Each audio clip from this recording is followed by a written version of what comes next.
قال النبی صلی اللہ علیہ وآلہ وسلم من عمل عملا فلیس له امرنا فهو رد۔ نبی علیہ الصلاۃ والسلام نے ارشاد فرمایا، کسی بندے نے ایسا کوئی کام کیا جس کام پر ہمارا حکم نہیں ہے یا وہ کام ہمارے طریقے کے مطابق نہیں ہے تو اس کا وہ کام ضائع اور باطل ہے، اس کا کرنا نہ کرنا برابر ہے۔ اس بات کا مطلب یہ ہے کہ نبی علیہ الصلاۃ والسلام کی سنتوں کو ہمیں اپنی زندگی میں اختیار کرنا چاہیے اور اپنی زندگی کے اندر روزمرہ معاملات کو جس طرح نبی علیہ الصلاۃ والسلام نے گزارا ہے اس طرح گزارنا چاہیے۔ اس حوالے سے اللہ کے رسول صلی اللہ علیہ وسلم کی ایک حدیث مبارکہ ہے۔ نبی علیہ الصلاۃ والسلام نے ارشاد فرمایا کہ جو چھینک ہے وہ اللہ تبارک و تعالیٰ کی طرف سے ہے اور جو جمائی ہے وہ شیطان کی طرف سے ہے۔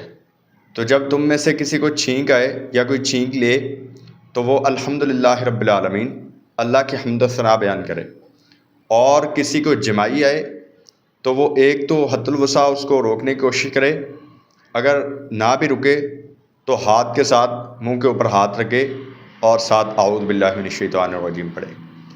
دیکھنے کو یہ ایک چھوٹی سی سنت ہے، اس کے اوپر ہمارا کوئی نہ انویسٹمنٹ ہے، نہ کوئی ہماری اتنی خاص سٹرگل ہے، نہ اس کے لیے کوئی ہمیں اتنا کھپنا پڑتا ہے، صرف ہاتھ اٹھانا ہے اور منہ کے اوپر رکھنا ہے تو سنت پہ عمل ہو جائے گا۔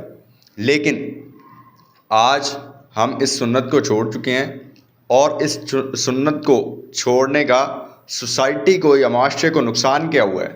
اللہ اکبر۔ نبی علیہ الصلاۃ والسلام نے فرمایا کہ جب بندہ جمائی لیتا ہے اور اپنے منہ پر ہاتھ نہیں رکھتا تو وہ شیطان انسان کے منہ میں داخل ہو کے انسان کے بلڈ میں، خون میں شامل ہو جاتا ہے اور گردش کرنا شروع کر دیتا ہے۔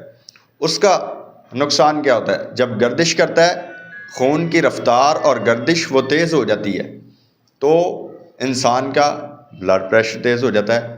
اب آپ دیکھ لیں کہ معاشرے کے اندر ایک میجر جو لیول ہے لوگوں کا، سوسائٹی کا ایک میجر نمبر وہ بلڈ پریشر کا مریض ہے، ہر دوسرے سے تیسرا بندہ وہ بلڈ پریشر کا مریض ہے، اور ہاسپٹلس ہمارے بھرے پڑے ہیں بلڈ پریشر کے مریضوں کے ساتھ۔ ڈاکٹر سے ٹائم لینا پڑتا ہے، 3-4 دن پہلے اپوائنٹمنٹ لینی پڑتی ہے کہ ہم نے چیک کروانا ہے، مسئلہ کیا ہے؟ بلڈ پریشر ہے۔ تو بھائی یہ بلڈ پریشر کا مرض یہ نبی علیہ الصلاۃ والسلام کی سنت کو چھوڑنے کی ایک بہت بڑی ہمارا نقصان اور لاس ہے۔